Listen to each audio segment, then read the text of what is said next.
Welcome, distinguished gentlemen and unemployed people. Yeah, this is a new series, TEMU Bootcamp. Why is this called TEMU Bootcamp? Well, because I'm not a millionaire yet, and I don't have a McLaren yet. And by the way, there will come a separate series called Road to McLaren. But the thing is, why am I doing a bootcamp if I haven't made millions of the markets? No, it is not because I'm shit in trading and I tried to kind of make money otherwise. No, no. The thing is, I started I think in March. Well, actually, where I really started to do all this thing a bit more in depth, regarding the studying and backtesting and all those things was in May. But just say we start overall in March. So I'm into trading almost half a year, and since then I only lost money. Oh my god! Like, why am I doing a boot camp? Now listen, um, the past 2 months were pretty, a roller coaster. I made crazy moves, like I was doubling, tripling my account in a few days. So many times I can't even name it how often I did this. But I always, after a while, I fucked up on a choppy price action day because of my emotions. So my biggest up right now is myself, and that's the reason why I'm improving and building up this crazy morning routine, which I thought, dude, this is fucking unnecessary, but turns out, okay, looks like I have to do this. But anyways, now this was a bit too much of a yap. And if you want to learn this and you think, why am I doing this, hypocrite or whatever, yeah, kiss my ass or something like that. I don't know. Anyways, let's start with that. And I want to go right already in depth with all of this, but yeah, we have to start super basic just to make sure. So also I can rewatch this by myself and remind myself the rules I learned from the internet and also learned by myself by being on the markets. Because without being cocky or arrogant, dude, I I have the skills. I've done crazy shit so many times in volume. This is the reason why I have such confidence. But myself, my emotions is right now my biggest op. So yeah. Anyways, let's get back to the charts. Now, yeah, we are going to begin super basic with the candlesticks. So yeah, day one, candlesticks anatomy. And I'm not going explain about doji or hammer or something like that because right now this is like super not necessary, like pretty useless at some point. So yeah, we're just going to start with basic candlestick formation and anatomy. So the thing is, when you have like, if you never had like any approach with trading, but you still saw some charts, then maybe the first thing you ever saw was something like that, or something like that, these lines. But after a while, you for sure also saw candlesticks. And this is something myself and probably like 99% of the rest of the traders are using.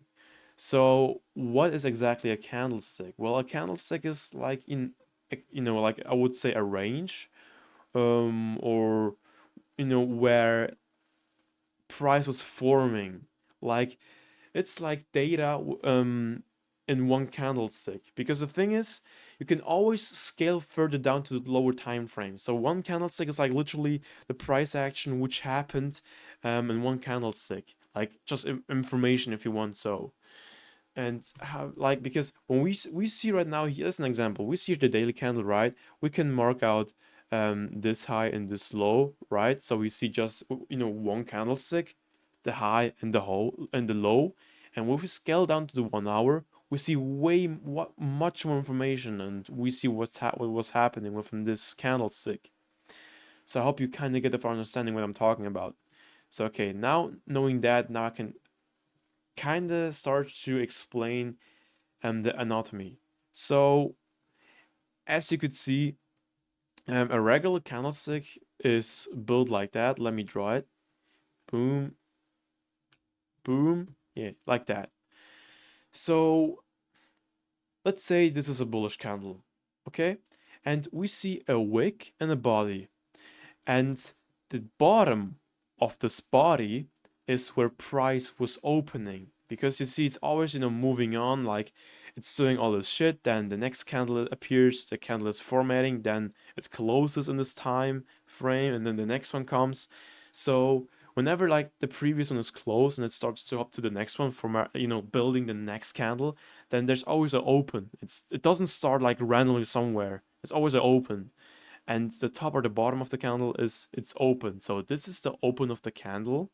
And then also when this candle, in this time frame is closing and the next one appears and it's about to form, then the top, is its candle closure. Now we only talk about the bullish one, of course. Um, if this would be now a bearish candle, copy paste. If this would be now a bearish candle, then everything is the opposite. Oh my god, wait, dude. Then the top is actually the candle open, and the bottom is candle closure on the bullish one.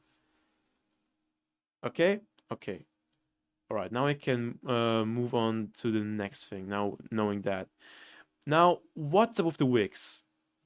Now, we know that this is where the price is, where candle opens, and this where price closes.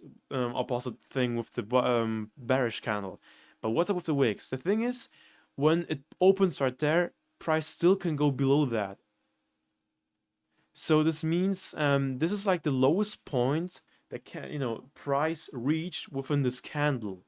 So when the candle is opening right here, and it moves a lot to the downside, but then goes up here again and closes off there, then this is like the furthest point which was going to the downside after its opening.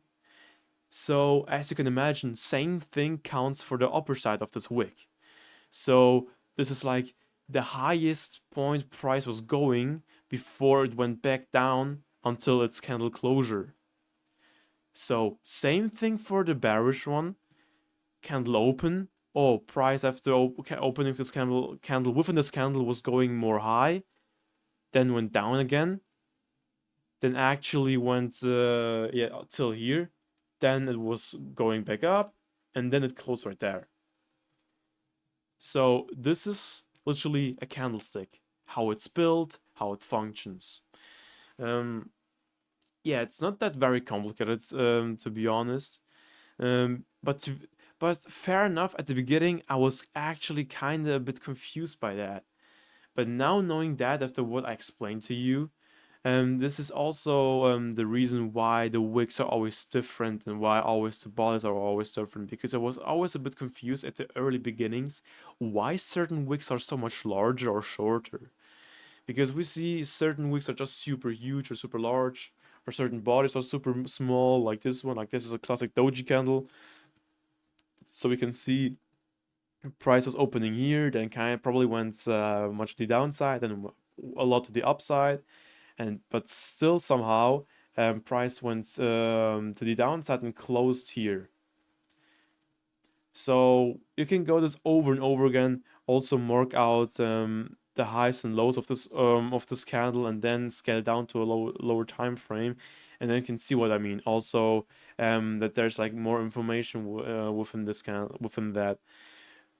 So we see probably probably I don't know, somewhere here probably it opened, I guess, and then um it opened probably here.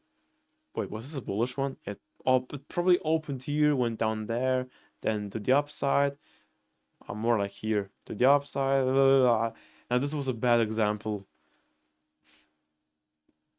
Great message, great example. Anyways, but yeah, basically, the end was a bit confusing, my bad. But I think now you hopefully get what I mean with this candle formation, how a candle is built, and how the candle anatomy works. And the thing is, only of this candle anatomy, there are like also other strategies. In fact, like candle range theory, candle. Oh, I forgot another one. Just CAT, CRT. So they're actually strategy which only are based on the candlestick formations. So you see that's the reason why for some people, the formation of the candlestick is very important, and why they're like so focused um with the not autonomy. So yeah, this was like the first episode. The next one I have to think about what I'm going to clarify in the next one. Market structure, yeah. That's start slow and make things clear. Yeah, so this is going to be the next topic for the video, market structure. So with that being said, cheers.